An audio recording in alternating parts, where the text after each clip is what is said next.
Results will recalibrate the world record. Hisham El Garouche from 1998, 3:26. Also holds the meet record set back in 1998 of 3:29.12. That is more than likely the bigger thing at risk here, but we'll see what happens as things unfold here. And they'll have a couple of pace setters come out here in the front.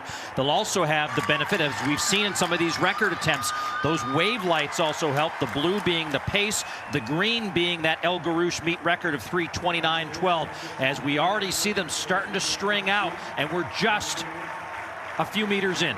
Yes, and that means that the pace is fast. When they string out like that, you know it's an honest pace. And look, we didn't even mention Timothy Chiruyat, the former world champion from Doha in 2019, who has really run well this year. He's there on the outside of lane 1 in the blue. Coming up alongside Nagus now, who's there in 4th, but effectively 2nd. Those are two pace setters. They'll drop off in different spots on the track to try to keep this pace honest. But Ingebrigtsen looking so comfortable, just as he did in that 2-mile. And it's so nice that the meet can close with this event, because Jakob Ingebrigtsen is the national hero in Norway, and there are a lot of them to choose from, including Karsten Warholm. But Ingebrigtsen looks so comfortable there in 3rd, 55.47 for the first 400, which is exactly what they wanted. They wanted, 55.2 per 400 gets you about world record pace here. And Katir there also kind of moving up behind Hoare. Hoare's with the sunglasses. We didn't mention Abel Kipsang, who was, for a brief minute, was the Olympic record holder at the 1,500 meters, which he set in the semifinal and was 4th in the final. And Katir just went past him. Now Ollie Hoare moving up on long. Kipsang and challenging here for the top group as our first pace setter steps off the track. They asked for 1:52 at 800 meters. They're spot on now as they head down the backstretch. Perfect pace, and I'd like to point out that Yared Nagus is right in the mix there.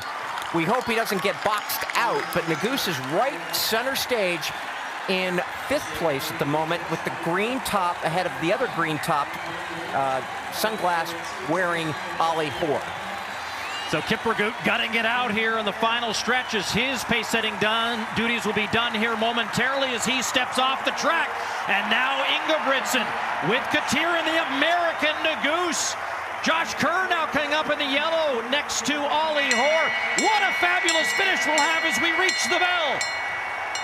But Jakob looks so comfortable. But Katir, that great finish that Katir had 2 weeks ago in Florence in that 5,000, I said this would not be a runaway early because Katir is in the shape of his life. Nagus now getting into what would appear to be maybe American record territory here, and Hoare hanging on in that front. Chiruyat's got to make a move very quickly. Mario Garcia Romo also up in that lead group. As they head into the final stretch of this race, Jakob Ingebrigtsen has them on their feet. Off the final turn, less than 100 to go. Look at that race behind for 3rd. Yared Nagus trying to hold off Chiruyat, and it's going to be Ingebrigtsen well under that meet record.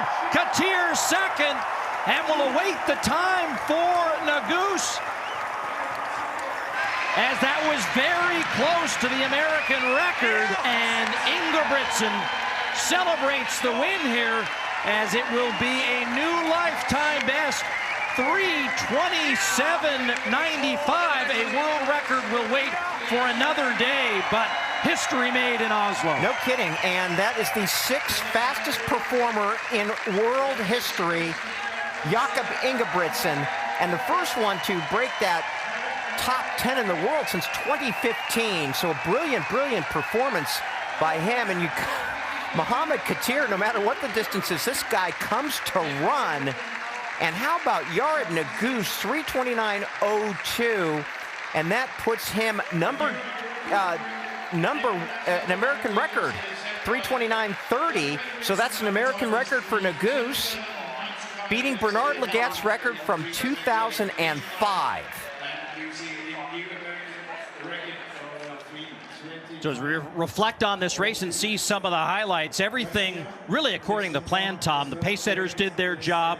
The The meeting manager did their job by putting all these stars in a race, and what unfolded as we look down the finishing results here. Lifetime best for Ingebrigtsen, Negus, Mario Garcia, Hobbs of France. Ollie Hoare gets an Australian and Oceania area record. Nordis of Norway PBs. Neil Gorley, there were 8 guys that broke 3:30. Josh Kerr runs 3:30.07 and finishes 9th, the poor guy. Neil Gorley runs a lifetime best 3:30.88, finishes 10th. But how about Hobbs, the Frenchman?